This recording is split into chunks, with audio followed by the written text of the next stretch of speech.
Ladies and gentlemen, welcome to Chanel Jasmine, the best novel Chanel for romantic stories. Hai guys, selamat datang di channel Jasmine, channel terbaik untuk menyimak novel-novel romantis. Mohon dukung channel ini dengan subscribe, like dan share video-video yang ada di channel ini. Terima kasih.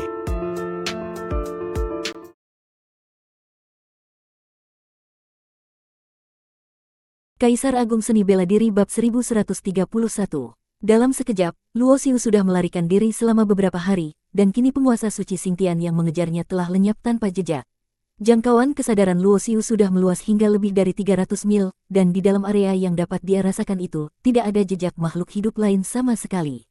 Kesadaran penguasa suci tentu juga ditekan, dan karena Luo Xiu memiliki keunggulan dalam evolusi teknik Dewa Perubahan, dia memperkirakan jangkauan kesadaran penguasa suci tak jauh berbeda dengannya.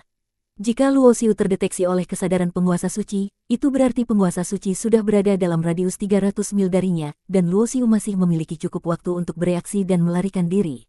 Saat ini, fokus Luo Xiu adalah memahami aturan langit dan bumi yang sudah dimodifikasi dalam hamparan bintang itu. Begitu kekuatannya pulih setara dengan dunia luar, dia tak perlu lagi menghindari penguasa suci itu. Wilayah sumber Dao telah ditutup, tetapi kabar tentang apa yang terjadi di sana tak pernah berhenti beredar. Inkarnasi Tai Sang King yang menggunakan nama samaran Wendao muncul di tempat itu, membunuh sejumlah jenius keturunan penguasa langit, bahkan membuat Xing Sa, ahli muda nomor 1 penguasa langit, melarikan diri dengan panik. Sepanjang sejarah, 8 alam raya tertinggi telah melahirkan banyak kaisar dewa, dan meski Tai Sang King terkenal, dia hanyalah seorang raja dewa tahap awal, yang secara normal tidak akan terlalu menarik perhatian.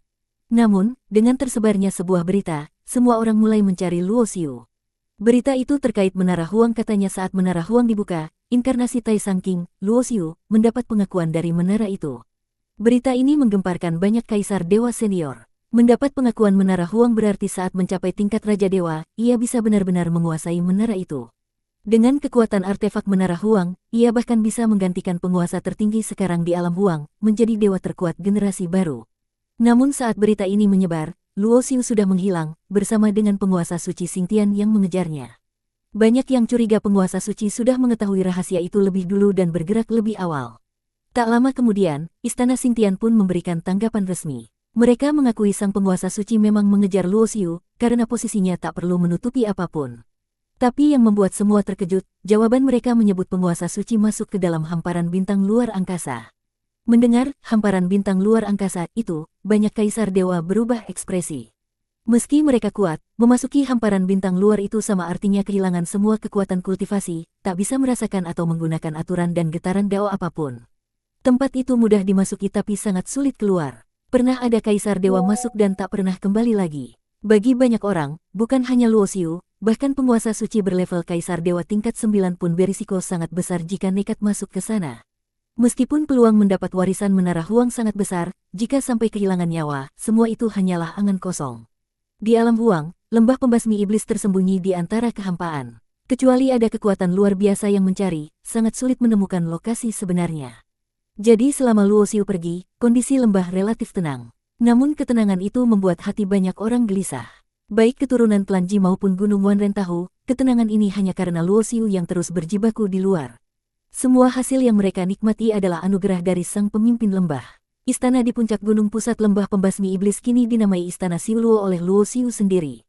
Di istana itu, Yan Yue'er dan Yan Xiru memimpin pertemuan bersama para pengikut Luo Xiu. Dalam pengikut Luo Xiu kali ini, Yan Yue'er dan Yan Xiru memang belum mencapai kekuatan tinggi, tapi karena mereka adalah pendamping sah Luo Xiu, kedudukan mereka di lembah pembasmi iblis sangat istimewa.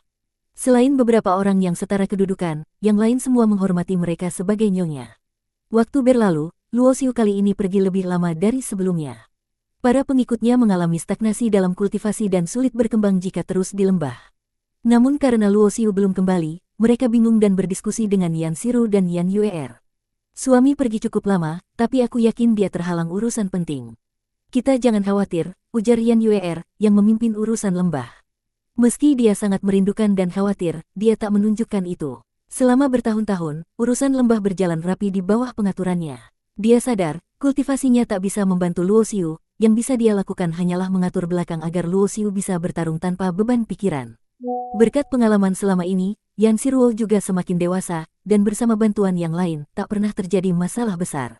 Dua adik perempuan, Tuan Lembah sudah lama pergi dan belum kembali, apakah aku harus memimpin orang keluar mencarinya?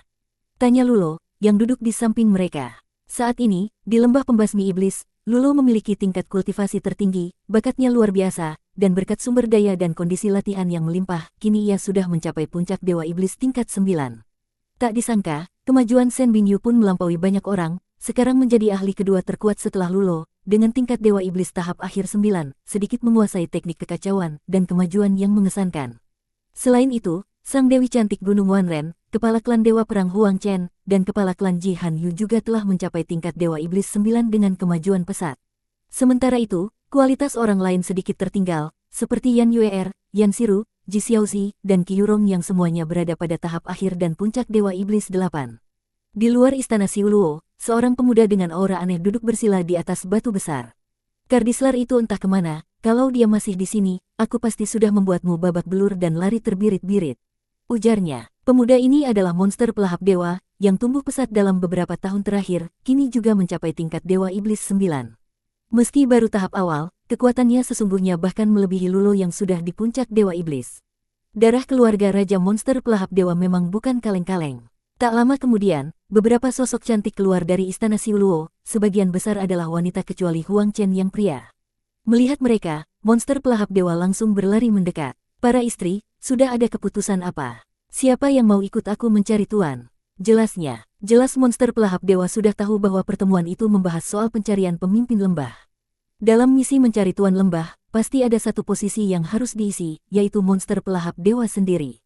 Para wanita tersenyum mendengar monster pelahap dewa memanggil mereka, para istri, yang sudah dianggap biasa, bahkan Yan Yuer dan Yan Xiruo, istri sah sang tuan lembah, tak mempermasalahkannya. Di dunia di mana kekuatan bela diri yang dihormati, tidak ada konsep monogami atau kesetiaan seperti dalam masyarakat biasa. Baik Yan Yuer maupun Yan Xiruo sudah mengerti hal ini dengan matang. Mereka tak peduli berapa banyak wanita yang mengelilingi Luo Xiu, selama hati sang suami ada untuk mereka, mereka tak akan mengeluh. Mereka juga tahu bahwa Qi Yurong dan Shen Bingyu pun mengikuti sang suami karena ingin bersamanya. Tanpa disadari, 3 tahun telah berlalu sejak Luo Xiu dan penguasa suci Xingtian memasuki hamparan bintang luar angkasa itu. Dalam kurun waktu ini, Luo Xiu tak pernah bertemu seorang pun pejuang, bahkan tak ada satu makhluk hidup pun yang ditemui. Tempat itu tampak hanya penuh kehampaan, bahkan tak tumbuh setangkai rumput pun. Selama 3 tahun, Luo Xiu berulang kali menghindari serangan penguasa suci. Awalnya, setiap kali penguasa suci mendekat hingga radius 300 mil, Luo Xiu segera bangkit dari konsentrasi pengembangan aturan Dao dan langsung melarikan diri. Seiring waktu, penguasa suci pun makin licik, menggunakan teknik rahasia untuk menyembunyikan jejak, berkali-kali menyelinap dan menyerang secara tiba-tiba hampir membunuh Luo Xiu. Namun setelah 3 tahun saling kejar-kejaran, naluri bahaya Luo Xiu makin tajam. Setiap kali penguasa suci hampir menyerang, Luo Xiu sudah lebih dulu menyadari dan kabur. Hingga akhirnya, suatu hari Luo Xiu menemukan sebuah danau dengan airnya yang berkilauan jernih, dikelilingi pepohonan hijau sebuah oase yang seolah ada di tengah gurun pasir. Nampaknya hamparan bintang ini tak sepenuhnya tak bernyawa, pikir Luo Xiu saat merasakan getaran kehidupan yang kuat. Ia tidak terlalu terkejut, karena sebelumnya sudah merasakan aturan alam semesta di sini sangat lengkap, dan aturan semacam itu tak mungkin tidak melahirkan kehidupan. Begitu Luo Xiu mendekati danau, tiba-tiba sebuah niat membunuh yang tajam datang dari belakang. Ia sudah terbiasa bereaksi secara naluriah, tanpa ragu langsung meloncat ke udara untuk melarikan diri. Selama 3 tahun ia terus merenungi aturan Dao di sini yang telah dimodifikasi dari aturan langit umum. Karena sudah terbiasa dengan aturan asli, kemajuan Luo Xiu sangat lambat, dan kekuatannya belum pulih sampai bisa menandingi penguasa suci. Namun saat ia baru saja meloncat di atas danau, air danau itu tiba-tiba meledak, sebuah kolom air besar menerjang ke arahnya dengan sangat cepat, membuat Luo Xiu tidak punya waktu bereaksi. Air dingin itu membelit tubuhnya erat, membentuk penjara air seperti sel tahanan yang menahannya dalam jerat tak berdaya. Bersambung.